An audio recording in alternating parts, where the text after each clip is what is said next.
Con esta exposición vamos a volver a los análisis de coyuntura, que de alguna manera son también análisis del momento. Aunque coyuntura y momento conceptualmente no son lo mismo. Y también habría que decir que momento y coyuntura se mueven, si ustedes quieren, en el contexto del presente, que es otro concepto, dependiendo de la perspectiva filosófica. Pero tanto la historia contemporánea como la narrativa y la propia filosofía, y mucho más la epistemología, en tanto pone en cuestión las propias teorías, considera el presente de una manera no lineal, en su complejidad y, como nosotros decimos, en sus espesores, desde la perspectiva de la simultaneidad dinámica. Bueno, pues, cuando hablamos de análisis de coyuntura, estamos refiriéndonos a una situación específica y singular, en un contexto determinado, que puede definirse como formación social. Puede restringirse esta formación social a la formación política. Es decir, podemos concebir desde la perspectiva de Bourdieu que estamos hablando del campo político en el contexto del campo social o de los campos sociales. Obviamente el concepto de campo es distinto al concepto de formación, pero no vamos a entrar a esa discusión, a esas disquisiciones teóricas exquisitas que pueden tener sus connotaciones importantes desde el punto de vista del análisis. Lo que nos interesa sobre todo ahora es hacer un balance histórico, un balance y un análisis de coyuntura de lo que acontece políticamente en Bolivia. Entonces ya tenemos una formación social específica, la formación social boliviana, y tenemos obviamente la referencia a un Estado-nación que desde el punto de vista de la Constitución y de la promulgación de la Constitución se nombra como Estado plurinacional de Bolivia. Aunque desde nuestro punto de vista y nuestra perspectiva y apreciación crítica no hay tal Estado plurinacional salvo el nombre. No vamos a volver a aclarar estas apreciaciones. Ya hemos expuesto en varios ensayos este tipo de crítica a un enmascaramiento como Estado plurinacional de lo que es el Estado-nación. Entonces ya tenemos una referencia. Entonces la pregunta es ¿qué es lo que ocurre? ¿Cuál es el estado de situación, para decirlo en términos más amplios, del campo de fuerzas, para decirlo en términos más específicos, en el campo político? Y para decirlo en términos mucho más específicos y particulares, ¿cuál es el estado de la situación, tanto de la estructura política como de la casta política, así como de la estructura social y las predisposiciones y expectativas sociales? Entonces estamos uniendo la coyuntura a su devenir histórico. Así como podemos decir, estamos articulando el momento con el devenir, en este caso de las genealogías del poder. Pero también estamos tratando de dar respuesta a preguntas subyacentes que tienen que ver por ejemplo, con qué es lo que ha pasado para llegar a esta situación. O como decía Foucault, cómo hemos llegado a ser nosotros lo que somos en un momento presente.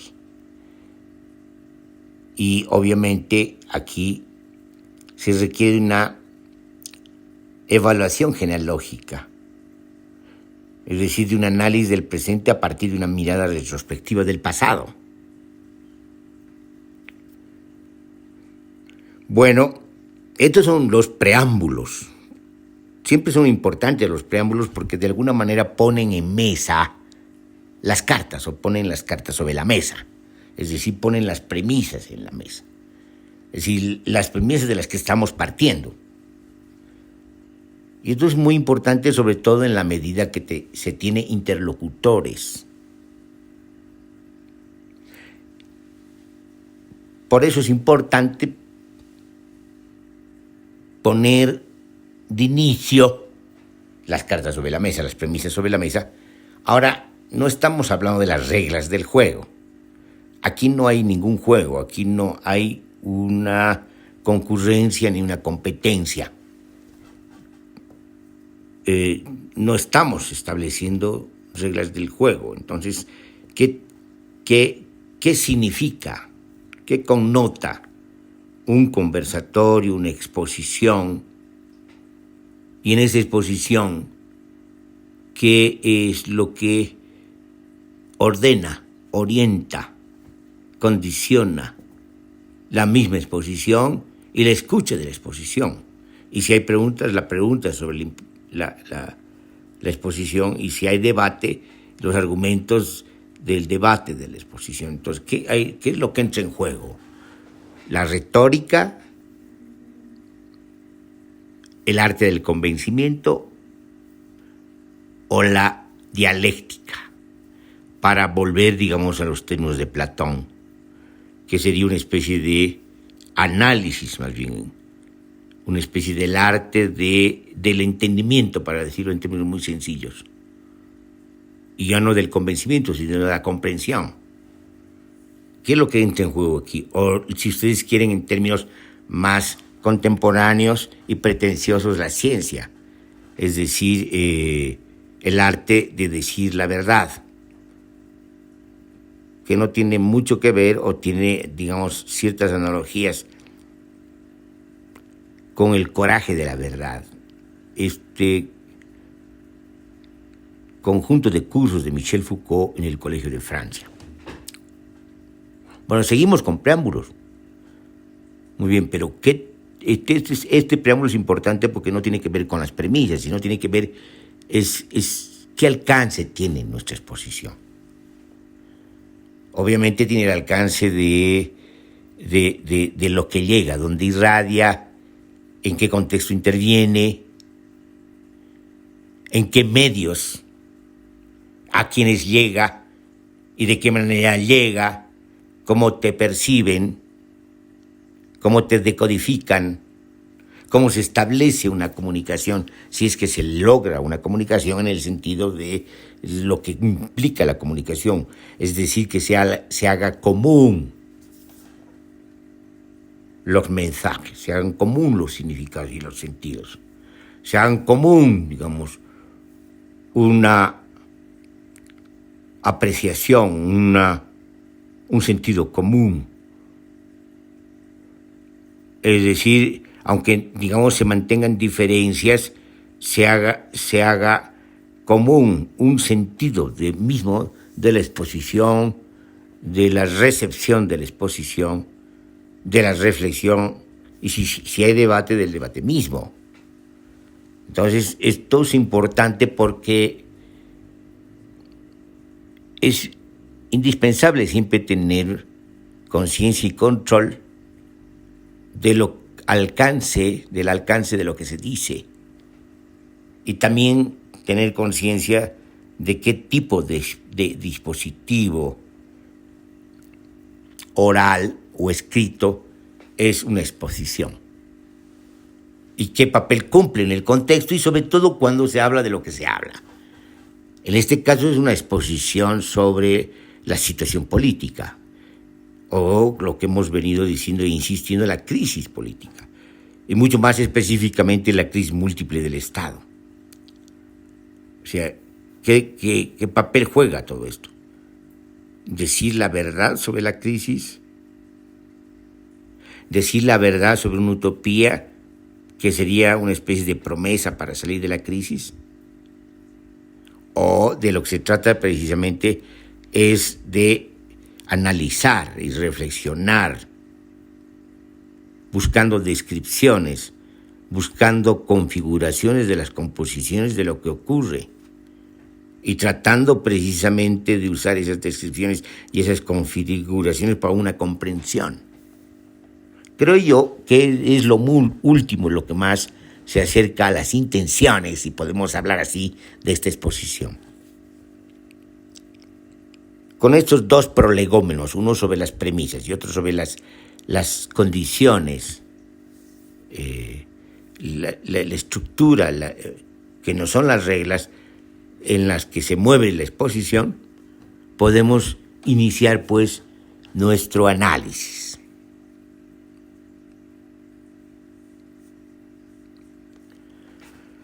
¿Cuál es la reconfiguración política de Bolivia? Esa es la pregunta que me han hecho. Bueno, se puede responder de algunas maneras. Una de ellas tiene que ver con presentar distintos contextos, quizás los más importantes, o lo que llamaba René Zabaleta Mercado contextos de disposición de fuerzas, que definen de manera más específica un perfil más agudo de lo que ocurre en una formación social.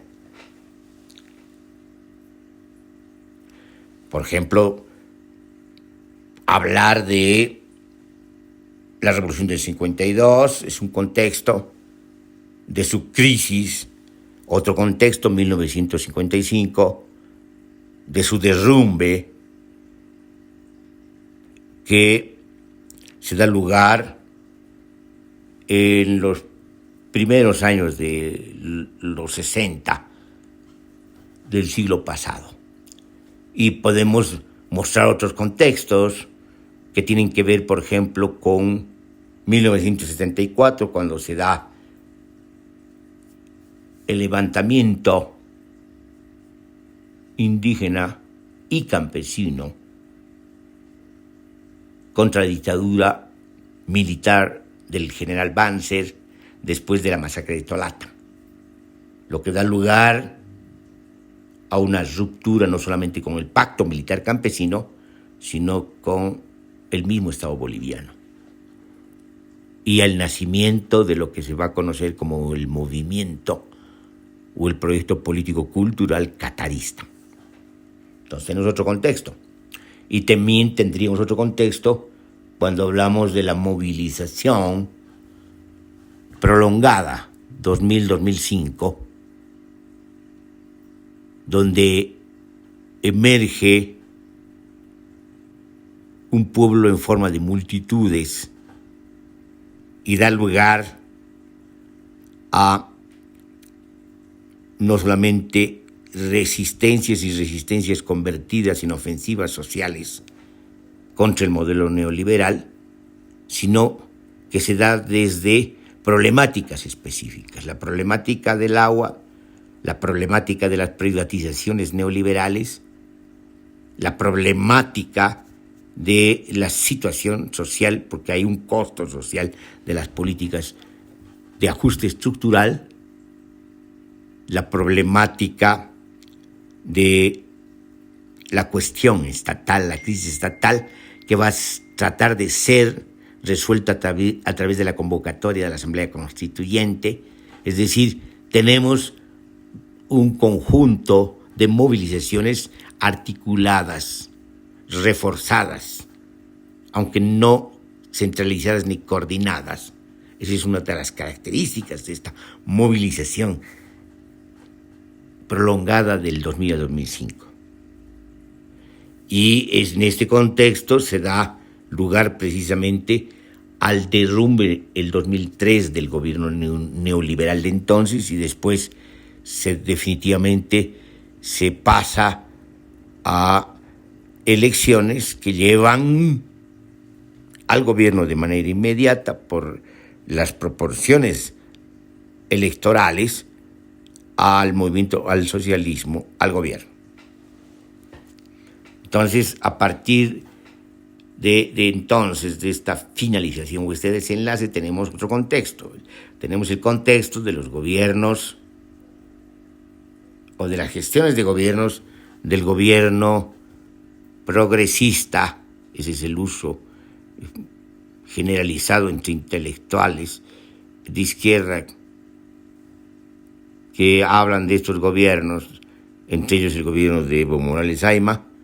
Entonces, en ese contexto tenemos precisamente el perfil o el decurso de las gestiones de gobierno durante 14 años. Y otro contexto, pues el contexto actual, que tiene que ver con lo que llamo la implosión diferida, constante y, por último, dada del gobierno de Evo Morales Ayma después del referéndum y a fines del 2019, dando lugar a una transición de un gobierno que se supone de sustitución constitucional, una sustitución constitucional imposible en la Constitución actual.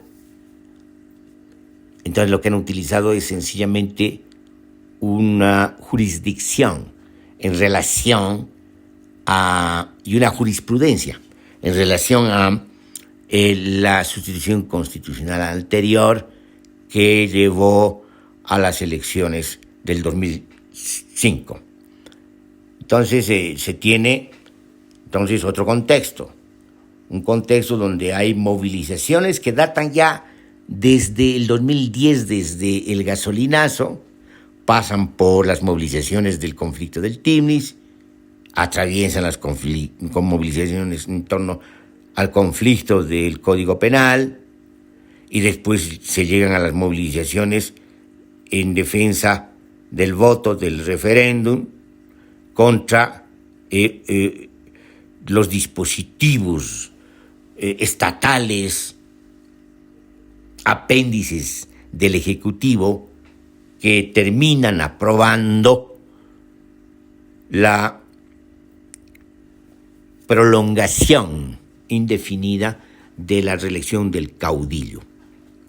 Entonces, fíjense, tenemos pues otro contexto que podemos llamar de crisis y quizás de diseminación institucional y política que da lugar, digamos, a un gobierno de transición muy débil, pero que es el resultado de ese desenlace a partir de los juegos de poder entre un neopopulismo que se derrumba y una cierta derecha que trata de evitar que se dé lugar a una insurrección social, que es lo que estaba viniendo ocurriendo. Entonces ahí tienes otro contexto. Bueno, y en ese contexto tenemos los contextos de la pandemia, los contextos del deterioro muy rápido del gobierno de transición y su deslegitimación, aunque ya nace deslegitimado, frente a un gobierno que se derrumbó, cayó por implosión, que también no era legítimo. Entonces, en este contexto de crisis de legitimidad, tenemos, digamos, otros desenlaces, que son las elecciones últimas. Y en estas elecciones últimas, una victoria del MAS por el 55%. Entonces, hay aquí ya una pregunta importante que hay que hacerse. Y la pregunta es por qué se ha llegado a esta victoria electoral después de semejante crisis e implosión del gobierno progresista. Es una pregunta que hay que responder. Hemos tratado el tema y el asunto en ensayos y exposiciones anteriores, pero ahora vamos a volver a tratarlas en el contexto y la petición de un análisis o una descripción de la reconfiguración política de Bolivia.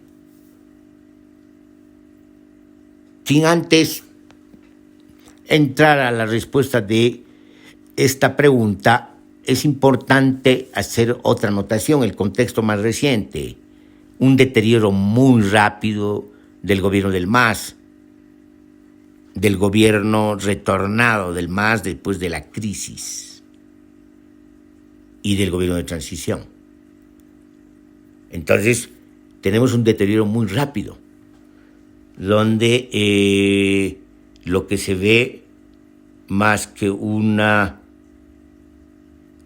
coalición unida, vemos un conglomerado en crisis, en franca competencia y concurrencia y en una guerra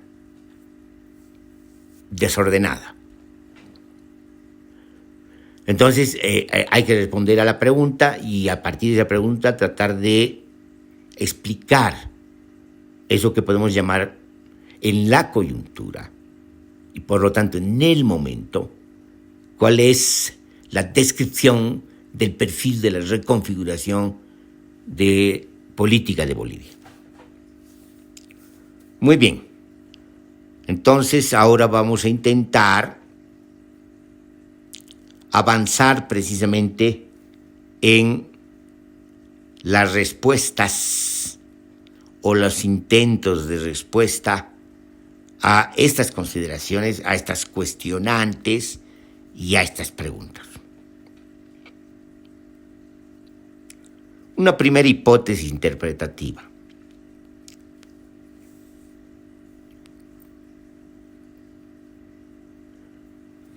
La crisis múltiple del Estado es una crisis estructural y orgánica. Es una crisis histórica que se ha venido sucediendo desde el nacimiento mismo de la República. Esta crisis se puede definir como crisis de legitimidad, pero también crisis política, en la medida que no se logra un consenso político de la clase dominante o de los sectores que logran cierto control del poder en su momento dado. Y mucho más aún, específicamente, no se logra, salvo por un lapso, la hegemonía político-ideológica que data de la Revolución del 52, donde se ha dado una coalición populista. Entonces, a pesar de esta experiencia, la crisis múltiple del Estado continúa, una crisis donde no solamente no se logra la legitimación, es decir, no se resuelven problemas ideológicos, que no, pero tampoco no se resuelve la institucionalización, es decir, la solidificación de los instrumentos estatales, no solamente en tanto organización estatal, sino también en tanto vinculación con los estratos sociales, es decir, con la sociedad, convirtiendo esta predisposición, esta estructura y esta organización estatal en prejuicios sociales aceptados. Es decir, no se logra, a pesar del avance, el intento mayúsculo que se da con la Revolución del 52. Entonces, la primera hipótesis interpretativa sería esta. Entonces, la consecuencia sería que el perfil de la reconfiguración hoy en Bolivia, que se caracteriza fundamentalmente por una diseminación política, diseminación institucional diseminación social y diseminación ideológica, es decir, un conjunto de síntomas de la decadencia política y social. En la medida que esto se viene dando, digamos, lo que vemos es de que no se ha resuelto de ninguna manera la crisis múltiple del Estado, más bien se ha deteriorado profundamente. Entonces, es la primera hipótesis que tenemos. Otra hipótesis interpretativa. Esta hipótesis interpretativa tiene que ver con las condiciones de posibilidad, para decirlo fácilmente, objetivas y subjetivas, de solución de la problemática de la crisis múltiple del Estado. Entonces, la hipótesis nos plantea lo siguiente: no hay estas condiciones de posibilidad objetivas y subjetivas, puesto que su composición, tanto objetiva como subjetiva, no alcanza, no tiene la fuerza, la potencia, la comprensión, el entendimiento, la ilustración para superar la crisis múltiple del Estado, ya sea en un sentido o en otro, ya sea en el sentido de una reinvención estatal o una transformación estatal, o en el sentido que nosotros proponemos, la destrucción del Estado y del poder y el nacimiento de una sociedad de autogobiernos. No vamos a entrar en la discusión aquí entre nuestra perspectiva ácrata, libertaria, anarquista, en relación a esas posiciones estatalistas, sobre todo de izquierda. Lo que nos interesa aquí sencillamente es precisamente lograr definir el perfil de la reconfiguración política de Bolivia. Y en ese sentido, lo que tenemos como segunda hipótesis y remarcamos es que no hay las condiciones de posibilidad tanto objetivas como subjetivas, porque, digamos, se ha dado lugar más bien una diseminación institucional, una diseminación de las organizaciones, una destrucción del tejido social, de su capacidad de lucha por parte, sobre todo, del gobierno progresista, que se ha encargado de sustituir a las organizaciones sociales, de adulterar la democracia sindical, de formar organizaciones paralelas, de imponer direcciones a dedo y por lo tanto crear una fantasmagoría organizativa y representativa social. Lo que tenemos ahora no son movimientos sociales, sino son dispositivos espectaculares y mediáticos y de convocatoria muy atrapados en las redes mismas del Estado y del Ejecutivo. Entonces, tenemos otra cosa. No hay condiciones de predisposición social y orgánica para una movilización alterativa y alternativa que logre encontrar salidas a la crisis múltiple del Estado. Y si hablamos de condiciones subjetivas, mucho menos. No ha habido un avance en la crítica y en la autocrítica, en el reconocimiento de las causales de la crisis, de las dinámicas de la crisis y de las falencias. Y sobre todo no ha habido ningún balance crítico de las derrotas. Lo que hay sencillamente es un eterno retorno a los mismos prejuicios ideológicos rumeados por 4 estómagos una y otra vez sin digerirlos. Es decir, lo que tenemos es la repetición de lo mismo, la repetición de presupuestos anacrónicos, totalmente imaginarios porque no tienen correspondencia con las transformaciones de la realidad efectiva. Entonces, lo que tenemos son anacronismos ideológicos y apegos a estos anacronismos ideológicos, entonces tenemos anclas que evitan que el barco se mueva o los barcos se muevan. Entonces no hay posibilidades, hay una especie de inercia, de atrapamiento en las propias ilusiones, en la propia ideología y en las propias organizaciones anacrónicas. Entonces no hay condiciones, salvo las que anuncian otros recorridos y otros horizontes. Uno de esos anuncios ha tenido que ver con las resistencias en torno al conflicto del Tigris. Las organizaciones propiamente indígenas, en el sentido de la Constitución, en el sentido de que las comunidades indígenas son aquellas que están vinculadas a sus territorialidades, y sus territorialidades están vinculadas a sus ecosistemas, y sus organizaciones están vinculadas a las autoridades originarias, a procedimientos y normas propias. Entonces, cuando hablamos de comunidades indígenas, estamos hablando de eso. Que las comunidades indígenas sean subyacentes y substrato de las organizaciones sindicales campesinas es otra cosa. Pero las organizaciones sindicales campesinas no son comunidades indígenas, ya son comunidades familiares,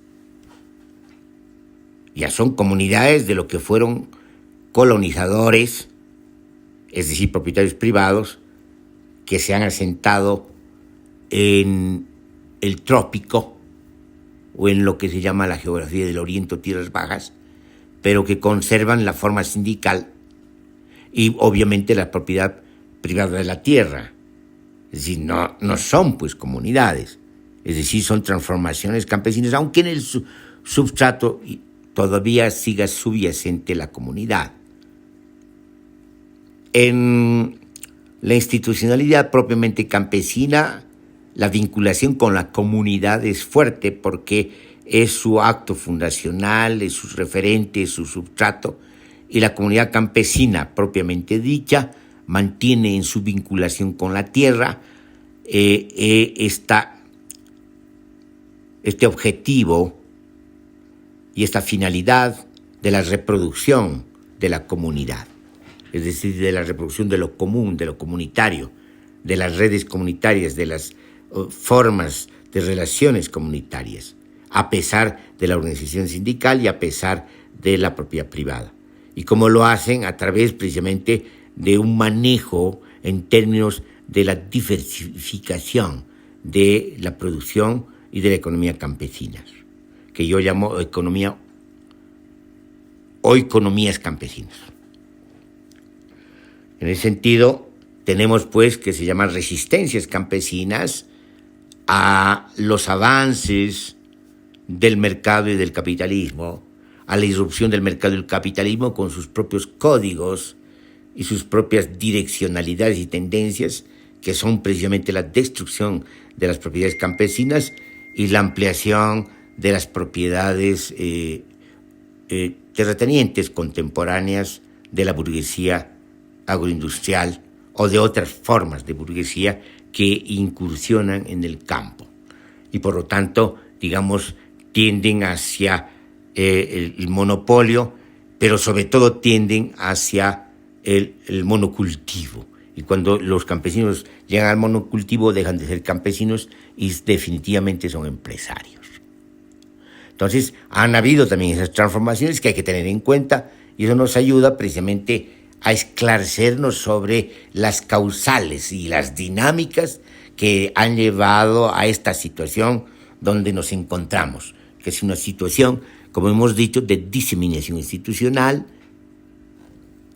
una situación de crisis múltiple del Estado, de las organizaciones estatales, pero también de las organizaciones sociales, una crisis múltiple de la institucionalidad estatal, pero también de la institucionalidad social y cultural, una crisis obviamente sostenida desde ese tiempo, ideológica, que se expresa en la incapacidad de construir interpretaciones novedosas que sean adecuadas a la interpretación de las transformaciones de la realidad efectiva.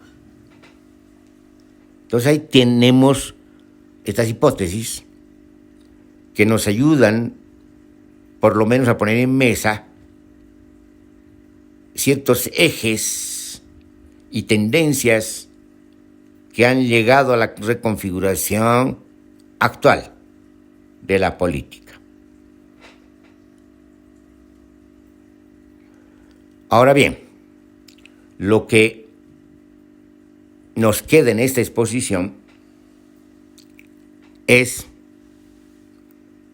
una vez definida por lo menos el perfil o el boceto de la reconfiguración política de Bolivia, y una vez establecido, enunciado las causas y la causalidad y las dinámicas que nos han llevado a esta reconfiguración a través de las hipótesis de interpretación, lo que podemos pretender es un cierto análisis de esta crisis, en esta coyuntura, y avisorar la posibilidad de otros horizontes a partir de la potencia social inhibida por el momento, que puede volver a resurgir y emerger, abriendo efectivamente horizontes sociales, culturales, políticos y sobre todo civilizatorios. ¿Cuál es el análisis?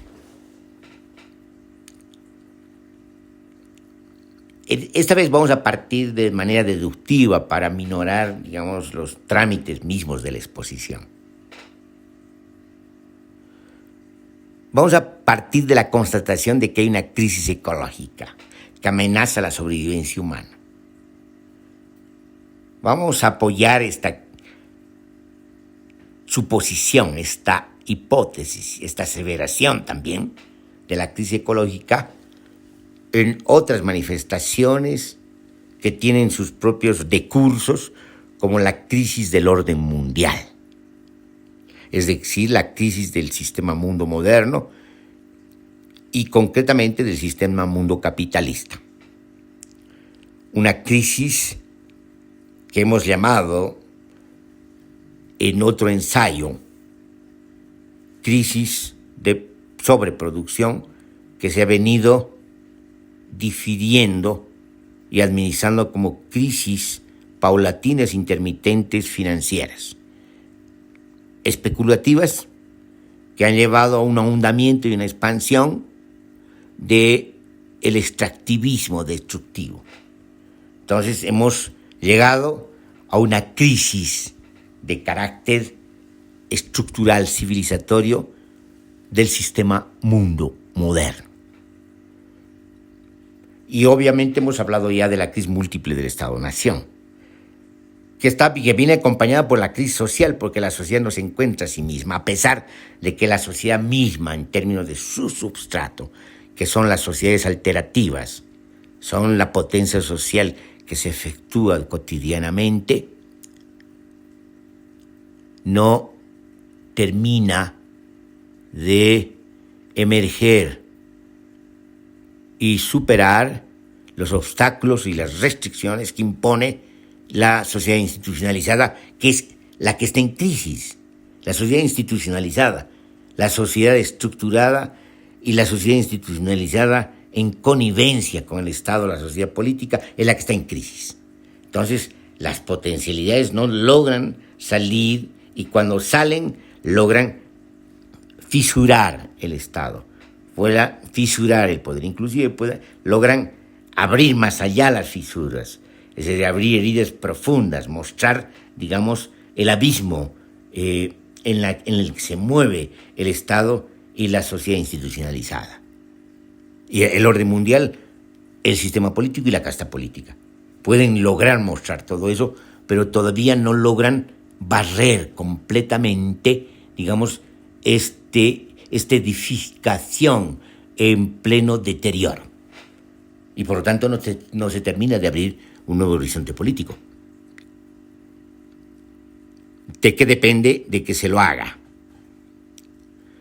Depende de liberar la potencia, porque obviamente está la sociedad, y la sociedad está contenida por el Estado, está contenida por las instituciones, tanto estatales como sociales y culturales, que están en pleno deterioro y en plena decadencia, está contenida. Pero la potencia social contenida no logra todavía romper estas contenciones y estos obstáculos y por lo tanto liberarse y volver a su capacidad creativa. Eso ha ocurrido en lo que hemos venido considerando como revoluciones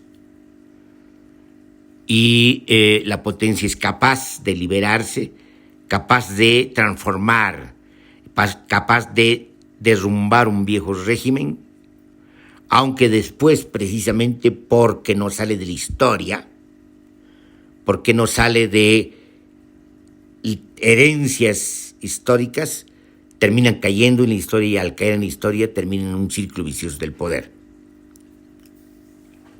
Las revoluciones cambian el mundo, pero se derrumban en sus contradicciones. Aunque el mundo ya no es el mismo, sino es otro mundo.